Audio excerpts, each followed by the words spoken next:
We are probably the most Spanish Catholic city in the United States, and that's 1598. That's when the really large entourage of Spaniards and the Catholic Church arrived here. That was 1598, and they came up from Mexico. They expected to find gold here, just laying in the streets, because what happened earlier in the 1500s when Cortez and Coronado wandered around the area, and when they saw the sun hitting the walls of the Pueblo buildings, the little straw flecks sticking out of the walls glistened in the sunlight. And by the time that story went all the way back to Mexico City, it became the people up north are so wealthy that they're gold plating the outsides of their buildings. So we have to get up there and pillage and plunder them. So they arrive here, no gold. So the Catholic Church steps forward and they say, well, we can collect souls to be converted to Spanish Christianity. And it got nasty, as it has. Countries, we're not unique. People enslaved other people, and the indigenous people of the Pueblos were enslaved. And from 1600 to 1680 is the time when the main part of the city was built on the backs of the Pueblo people. In 1680, one of their leaders, his name was Pope, got all the Pueblos together, and they had a successful Pueblo revolt. They started up at the top of the area today we call Canyon Road. They came running down, and they finally reached the main plaza area here. But on the way down, most of the people were killed, buildings were set on fire. And by the time they got to the building called the Palace of the Governors, that's that big flat building, they surrounded it.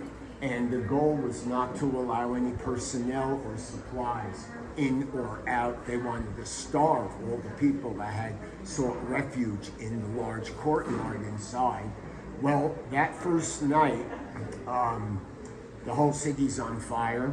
At the church 2 blocks away, it's on fire. And in the church is a sacred statue of the Virgin Mother.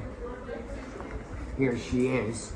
Her name became La Conquistadora. So the soldiers here were the conquistadors. She's La Conquistadora, and she's now in danger of being destroyed by fire. She arrived here from Spain in 1624. She was already over 200 years old when she arrived here. I remember that when we went in there. Yeah, in the cathedral. Yeah. So it was very important to save her. So that first night, a small group of the conquistadors snuck out of the surrounding palace. They made it over to the church. They saved her, and they successfully made it all the way to Texas. Okay, everyone else died. Yeah. So now the indigenous people are able to come back to this whole main area and reclaim it as their original territory. And they actually occupied the Palace of the Governors and set up their little government inside there. But in 1692, the Spanish and the Catholic Church came back. But this time they were stopped on the outside of the city, and the governors of the Pueblos told them they cannot come any closer. They are not welcome here. Well, the Spaniards brought back La Conquistadora, and they said, we are coming in peace. They didn't have their sabers, they didn't show their muskets, and they said, our goal is for all of us to live in harmony and achieve prosperity all together.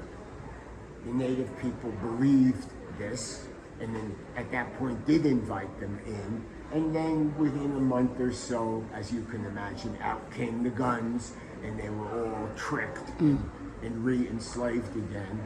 And then it was on their shoulders that the city was rebuilt. Now the problem is this: the way the history has been taught in the Southwest in the schools is that when they came back that second time, that was called a trial, okay? For the next 400 years, everybody lived in peace, harmony, and prosperity. And that's what's been taught in the school systems. That's what's been popular, accepted by society. But it ain't what happened. So, you know how throughout the United States, they're taking the statues and putting them in museums. The culture is kind of evolving, and people feel that, well, this guy killed 80,000 people. Why the heck is there a statue of him in the park, right? So they've been here. We dealt with the same thing. All of the monuments and statues have been removed and put in museums, but the statues were of the Spanish conquistadors, the generals, etc., that have always, for hundreds of years, been in places of honor, but now they decided no more. So that's part of what we are going through here, this cultural evolution, you might say. Yeah. Right now, the true story is pretty much popularized. The people who drew attention to what was wrong with the history were the people of the Pueblos, because you know history is always written by the victors. Amen. Yeah, yeah.